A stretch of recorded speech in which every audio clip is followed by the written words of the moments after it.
Get Real Support Team Teal, something different tonight. I am catching up with Karen Curnow. Firstly, Karen, welcome to Campbell's Comments and thank you for joining me. My pleasure. Thank you.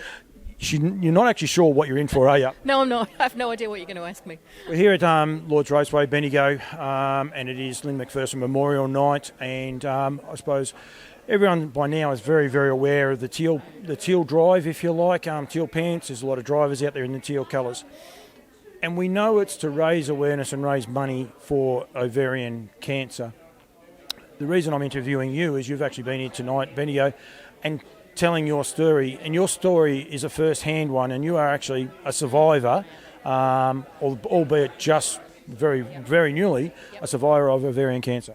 Yes, I am. So I was diagnosed in November 2021, and I was lucky enough that my cancer was a stage 1C, which is early enough to really treat. And I finished my treatment in April last year, so about six or 7 months worth of treatment.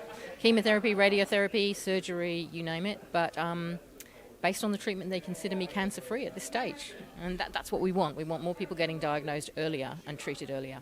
I think that part's enormous because Duncan reiterates whenever a lot of the harness people, and mostly harness people will be following this page, following my pages, he reiterates about the mortality rate and how hard it is to get there. So the fact that you are a survivor is key. The thing that resonated to me, though, was how you came to your diagnosis. Because the other thing that people forget about ovarian cancer, it's undiagnosable. And how you came to tell that story, and I was like, I need to talk to you because I could see a lot of people would be thinking, and we all do it, I'm getting old. And things along those lines. And that was a little bit of what was going on with you. Oh, totally. So I think the problem with ovarian cancer is that the symptoms can be similar to symptoms of any other thing that might be going on in your life. So there are some common symptoms like abdominal bloating or wanting to go to the toilet a bit more frequently, nausea, those kinds of things. I had none of those things. I was fit, I was healthy, I was raring to go after we just got out of lockdown. And then I started to get some puffy legs and I thought I'd overdone the exercise and anyway, I couldn't resolve them, so I went to my GP, who ran a whole bunch of tests that came back negative, and she referred me to a rheumatologist, thinking I'd got rheumatoid arthritis or some autoimmune disease. And he treated me for about 2 or 3 weeks and said, Karen, I think you've got the wrong specialist. You need to go and get a scan on your legs and your pelvis. And it was the very last scan where they found a cyst on my ovary, and then things moved very quickly from there. I was diagnosed very quickly. So I think it was thanks to a very diligent GP and a very smart rheumatologist that I got diagnosed as quickly as I did. So I got diagnosed within 3 months of my symptoms coming on, and that's rare. That is rare for women with ovarian cancer. So the one question I want to ask you, you were stage 1. If you weren't diagnosed when you were, does that then increase the chances of it potentially have been a stage 2 and further on? That's right. So most women, one of the reasons, not the only reason, but one of the reasons that a lot of women don't survive beyond 5 years is that it's diagnosed so late. So it's diagnosed at stage 3 and 4 when the treatment options have narrowed, and it's a different conversation around, your possible prognosis. So my oncologist said, Karen, we've got one chance to get this now. We have to hit it with everything, but we've got a chance to cure it. And I don't think, she said, if you were at stage 3 or 4, I would be having a different conversation. When you said that the cyst and you were diagnosed with a cyst, was there then the almost immediate conversation that was ovarian cancer? They suspected it from what they could see on the ultrasound. They suspected it, and when they operated, they confirmed there was a tumour there. So the cyst had kind of been hiding it. So technically, Eric, you're right, you can get around. Technically, it is working. Getting the message out there, I would imagine, is actually working because there's more and more people aware of it. I know when, again, Duncan talks about it, it wasn't a very common thing. It was something that people just took for granted. Yeah, it was. So one of the problems with ovarian cancer is it's very hard to diagnose. So as we were talking about earlier, it can be anything. And women often dismiss it. They might feel, it's just the stage they're at in life. But it's also not an old woman's disease. There are young women with this. There are the women with kids and women in their 20s and 30s that suffer from this. So you really have to listen to your body. If you're female, you have to listen to your body. And if you're a doctor, you have to suspect any odd symptom. You should never rule out ovarian cancer. I think we'll take the team teal off for a second. Any person should listen to their body and not just put put things off as well, because that comes back to you. If you had to put things off, said, I've just got to back off my training and everything will come good, and you weren't actually training, you're a naturally fit person, it would have been a horrible different result. It would have been a completely different set of treatments and circumstances and a different prognosis. So yeah, I was really lucky. I was one of the lucky ones. The thing that I did see here, and Duncan said afterwards as well, was about the treatment, how you are treated, and the way that is evolving year after year. And Duncan was talking about Lynn and the treatments that they had, and carrying 2 wigs and things along those that would be degrading as much as anything else. Where for you, luckily, there's so many things coming so far. I had sets of circumstances that came together. So I had a really good treatment team who were very well organised, who, I didn't have to tell my story more than once. They'd already worked out what needed to happen. I had a lot of support.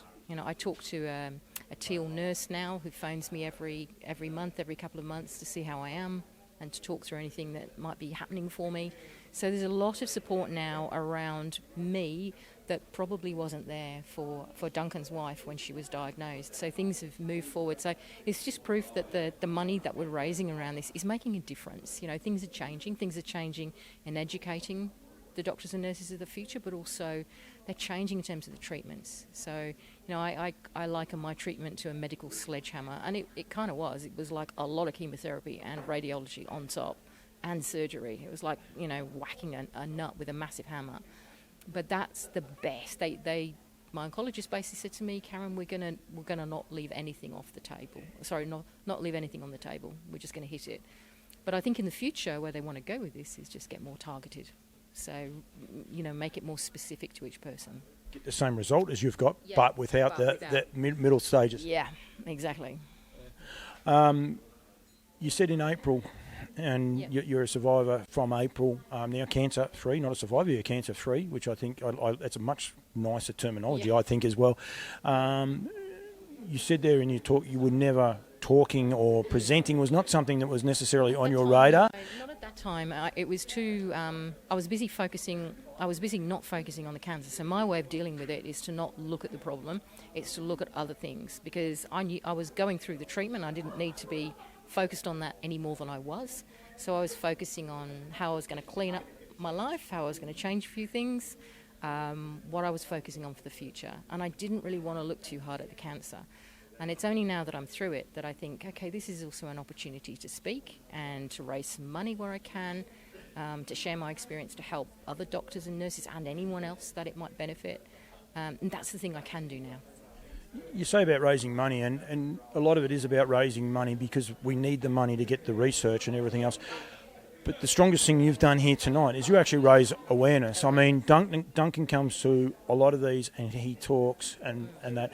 You've got a group of guys, you've got a table of guys there just enjoying themselves that sat there and gave you they're aware of it. They'll go home to their partners, to their wives. They might be single at the time, but later on, 5-6 years down the track, you don't know.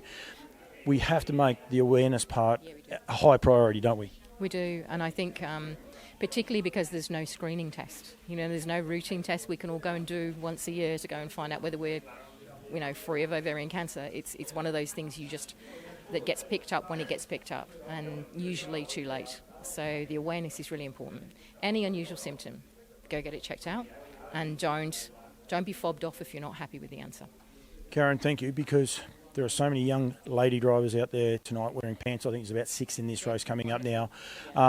They may or may not know. They know what they're doing. My daughter is 16. She knows about ovarian cancer and all the rest. But to actually, I suppose, get 5 minutes with you and tell your story, and it's a result of the drivers wearing the teal pants. It's not necessarily the money that was raised or how many tickets you bought or didn't buy, but it's actually the awareness and the help that is going along and to be a survivor. So thank you very much for giving me 5 minutes. I really appreciate it. You gave more than 5 minutes with your presentation, and I encourage people to get in touch and get out there. And if there is any ladies, make sure that they get checked. Get checked. Go to your GP if you're not happy with the result. Get a second opinion, but don't let it go. So if there's something that you're not happy about, don't let it go. Karen, thank you. Thank you very much for joining me. Pleasure.